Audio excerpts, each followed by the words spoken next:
Hello बच्चों, हिंदी पाठशाला classes में आपका स्वागत है। आज हम पढ़ेंगे क्षितिज के पाठ कैदी और कोकिला, जिसके रचयिता माखनलाल चतुर्वेदी हैं। तो सबसे पहले हम माखनलाल चतुर्वेदी के विषय में कुछ जान लेंगे। माखनलाल चतुर्वेदी का जन्म मध्य प्रदेश के होशंगाबाद जिले के बाबई गांव में सन 1879 में हुआ। मात्र 16 वर्ष की अवस्था में वे शिक्षक बन गए। बाद में अध्यापन कार्य छोड़कर उन्होंने प्रभा पत्रिका का संपादन शुरू किया। वे देशभक्त कवि एवं प्रखर पत्रकार थे। उन्होंने कर्मवीर एवं प्रताप का भी संपादन किया। सन 1968 में उनका देहांत हो गया। उन्हें पद्म भूषण एवं साहित्य अकादमी पुरस्कार से सम्मानित भी किया गया है। चतुर्वेदी की रचनाएं राष्ट्रीय भावना से युक्त हैं, इसीलिए उन्हें एक भारतीय आत्मा भी कहा जाता है।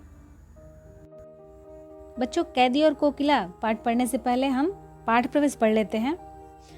ब्रितानी उपनिवेशवाद के शोषण तंत्र का बारीक विश्लेषण करती कैदी और कोकिला कविता बहुत लोकप्रिय रही है। यह कविता भारतीय स्वाधीनता सेनानियों के साथ जेल में किए गए दुर्व्यवहारों और यातनाओं का मार्मिक साक्ष्य प्रस्तुत करती है। मार्मिक अर्थात हृदय स्पर्शी, मतलब बहुत ही करुण साक्ष्य प्रस्तुत करती है। कवि जेल में एकाकी और उदास है। कोकिल से अपने मन का दुख, असंतोष और ब्रितानी शासन के प्रति अपने आक्रोश को व्यक्त करते हुए वह कहता है कि यह समय मधुर गीत गाने का नहीं, बल्कि मुक्ति का गीत सुनाने का है।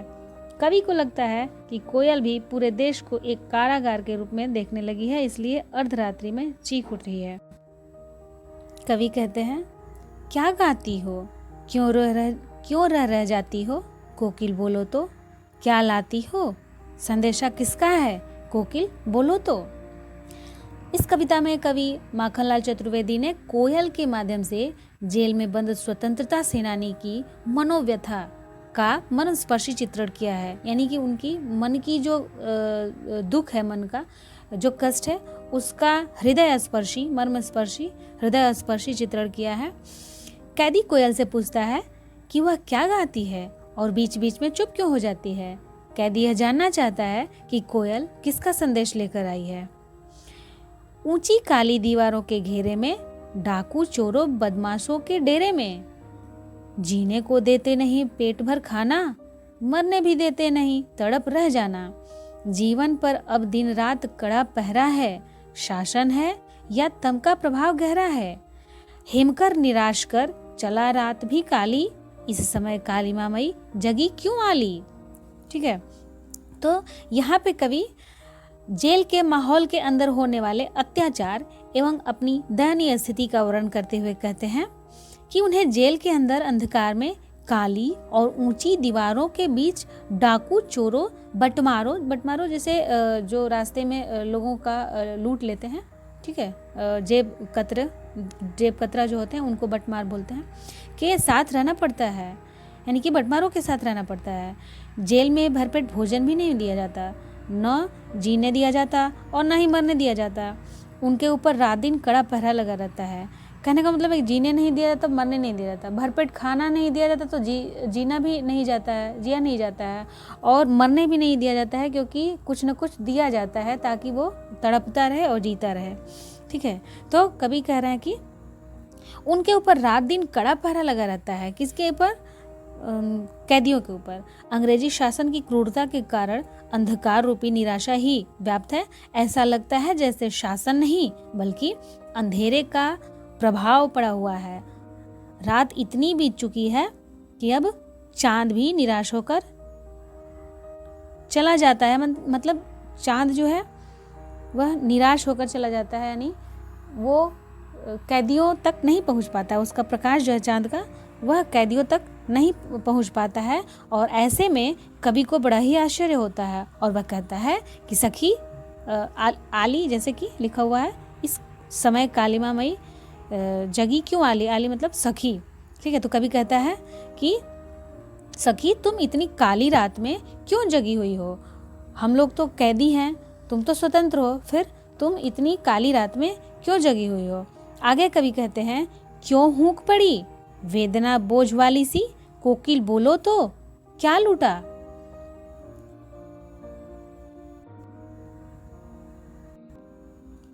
कवि कोयल की आवाज में दर्द का अनुभव करता है। कोयल की आवाज में एक वेदना से भरी हुई हूक उठ रही है। ऐसा प्रतीत होता है कि उसने अंग्रेज सरकार द्वारा दिए जाने वाले अत्याचारों को देख लिया है। कवि कोयल से पूछ रहा है कि कोयल बोलो तो, तुम्हारा क्या लुट गया है? अर्थात हम लोग तो कैदी बने हुए हैं, लेकिन तुम तो स्वतंत्र हो, तुम्हारा ऐसा क्या लुट गया जिससे आधी रात में तुम चीख रही हो? कवि कहते हैं, मृदुल वैभव की रखवाली सी कोकिल बोलो तो, यानी कि कोयल का जो वाणी होता है, जो उसका स्वर होता है, बहुत ही मीठा होता है, लोग बहुत ही उसको पसंद करते हैं। तो कवि कह रहा है कि तुम्हारे पास तो इतना मीठा स्वर है, फिर आज तुम्हारी दर्द भरी चीख क्यों सुनाई पड़ रही है? क्या हुई बावली, अर्धरात्रि को चीखी कोकिल बोलो तो, किस दावानल की ज्वालाएं हैं दिखी कोकिल बोलो तो। कवि कह रहे हैं कि क्या तुम पागल हो गई हो? बावली अर्थात पागल हो गई हो। कवि पूछता है कि क्या तुमने आधी रात में जंगल की आग की भयानक लपटें देख ली है, इसलिए चीख कर, यानी कि दावानल का मतलब होता है जंगल का आग, ठीक है। तो यहाँ पे कवि कह रहे हैं कि क्या तुमने आधी रात में जंगल की भयानक आग की लपटें देख ली है, इसलिए चीख चीख कर सबको बता रही हो। यहाँ पर कवि ने जंगल की भयानक आग के माध्यम से अंग्रेजी सरकार द्वारा दिए जाने वाले भीषण अत्याचारों का वर्णन किया है। उन्हें ऐसा लग रहा है कि कोयल ने अंग्रेजी सरकार की असलियत देख ली है, इसलिए वह चीख चीख कर सबको बता रही है कि अंग्रेजी हुकूमत जो है वह बहुत ही अत्याचारी, क्रूर और निर्दयी है, जो कि कैदियों पर किस तरह से अत्याचार करती है। आगे कवि कहते हैं, क्या देख न सकती जंजीरों का गहना, हथकड़ियां क्यों, यह ब्रिटिश राज का गहना, कोल्हू का चर्रक चूं, जीवन की तान, गिट्टी पर अंगुलियों ने लिखे गान, हूँ मोट खींचता लगा पेट पर जुआ, खाली करता हूँ ब्रिटिश अकड़ का कुआं, दिन में गरुड़ा क्यों जगे रुलाने वाली, इसलिए रात में गजब ढा रही आली। तो यहाँ पे कवि कहते हैं, कोयल से कहते हैं कि क्या तुम हमें इस तरह जंजीरों में नहीं देख सकती, अर्थात हमें जंजीरों में देखकर तुम्हें दुख होता है जो इस तरह चीख पड़ी हो। अरे ये बेड़ियाँ और हथकड़ियाँ तो अंग्रेजी सरकार द्वारा दिया गया हमारे लिए गहना है, अर्थात हम इसे हथकड़ी और बेड़ी नहीं मानते हैं, हम तो इसे अपना गहना मानते हैं। हमें गर्व होता है कि हम अपने देश के लिए हथकड़ियाँ पहने हुए हैं और उसको कवि गहना के उपमा दे रहे हैं। तो कह रहे हैं कि कोल्हू चलने से जो चर्र चूं की आवाज़ आती है, कोल्हू जब चलता है, जिसमें कि बैल जो पहले के ज़माने में होता था कि बैलों के द्वारा कोल्हू चलाया जाता था, जिससे कि तेल निकलता था तिलहन से। तो कह रहे हैं कवि कि वही कैदी के जीवन की संगीत है, जो उसकी आवाज़ होती है चर्रक चूं कोल्हू की, तो वही कैदी की जीवन का संगीत बन जाती है। दिन भर पत्थर तोड़ते हुए हम उन पत्थरों पर, यहाँ पे कह रहे हैं ना कि गिट्टी पर उंगलियों के ने लिखे गान, हूँ मोट खींचता लगा पेट पर जुआ, खाली करता हूँ ब्रिटिश अकड़ का कुआं। तो कभी कह रहे हैं कि दिन भर पत्थर तोड़ते हुए हम उन पत्थरों पर अपनी उंगलियों से भारत की स्वतंत्रता के गीत लिख रहे हैं, पेट पर बांध कर मोट खींचते हैं, वह अंग्रेजों के अकड़ का कुआं खाली कर रहे हैं, न कि हम मोट खींच रहे हैं। तो कोयल, क्या दिन में हमारे प्रति करुणा न जगे ताकि हम अंग्रेज सरकार के प्रति कमजोर न हो जाएं, इसलिए रात में वेदना भरी, दुख भरी आवाज में कूक करके गजब ढा रही हो? कवि उससे पूछ रहे हैं, किसे? कोयल से। आगे कवि कह रहे हैं, इस शांत समय में अंधकार को बेध रो रही क्यों हो कोकिल बोलो तो, चुपचाप मधुर विद्रोह बीज इस भांत बो रही क्यों हो कोकिल बोलो तो। कवि कहते हैं कि कवि कोयल से पूछते हैं, कहते हैं कि तुम इस अर्धरात्रि में शांत वातावरण में अंधकार को चीरते हुए इस तरह क्यों रो रही हो? कोयल बताओ, क्या तुम हमारे अंदर अंग्रेजी सरकार के खिलाफ विद्रोह के बीज बोना चाहती हो? या कवि को ऐसा लगता है कि कोयल चुपचाप विद्रोह के बीज बो रही है, शांत स्वर में बीज बो रही है विद्रोह के, यानी कि अंग्रेजों के प्रति, अंग्रेजों के विरुद्ध।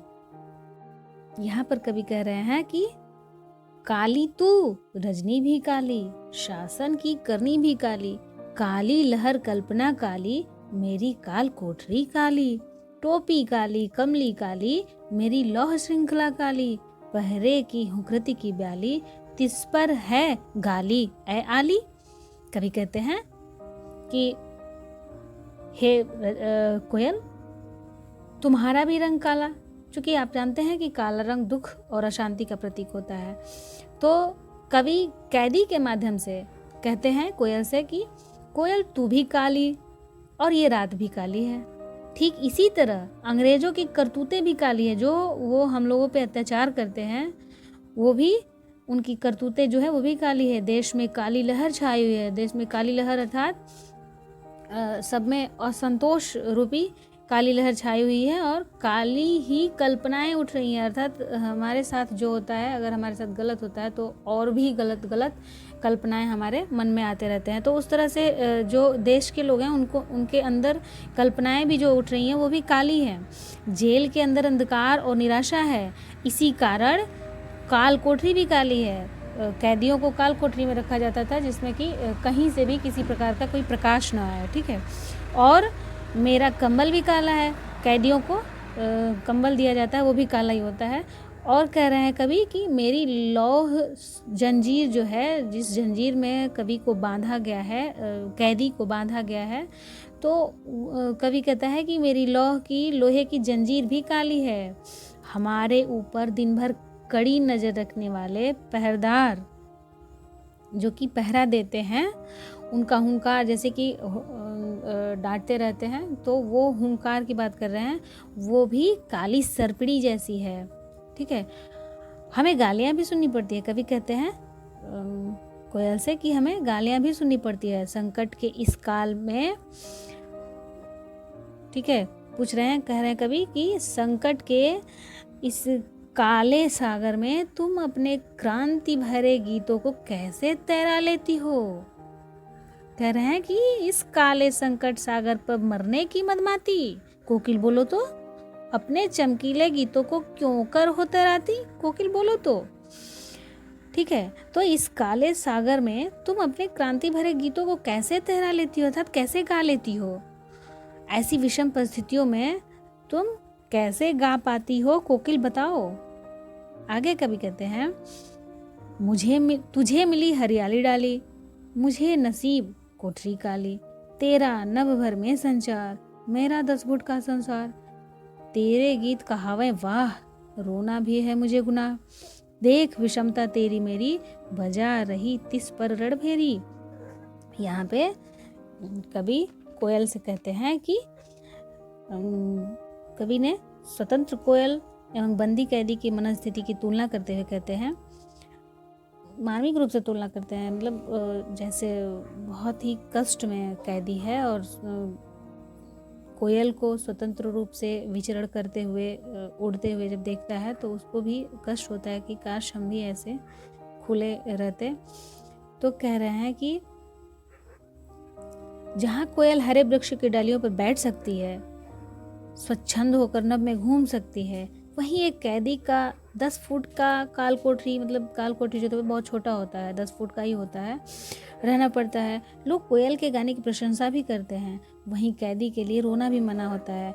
कोयल की गान बहुत मीठी होती है, तो इस तरह से बहुत ही लोग प्रशंसा करते हैं, लेकिन कैदियों को रोना भी मना होता है। जैसे ही वह अपनी दुखड़ा रोने का प्रयास करेगा तो जो वहाँ के पहरेदार होते हैं वो उनको डपट देते। कभी कहते हैं कि इस प्रकार दोनों में जमीन आसमान का अंतर है, अर्थात कैदी में और कोकिला में। फिर भी यह युद्ध का बिगुल बजा रही है, कौन? कोकिला। कवि कहता है कि कोयल की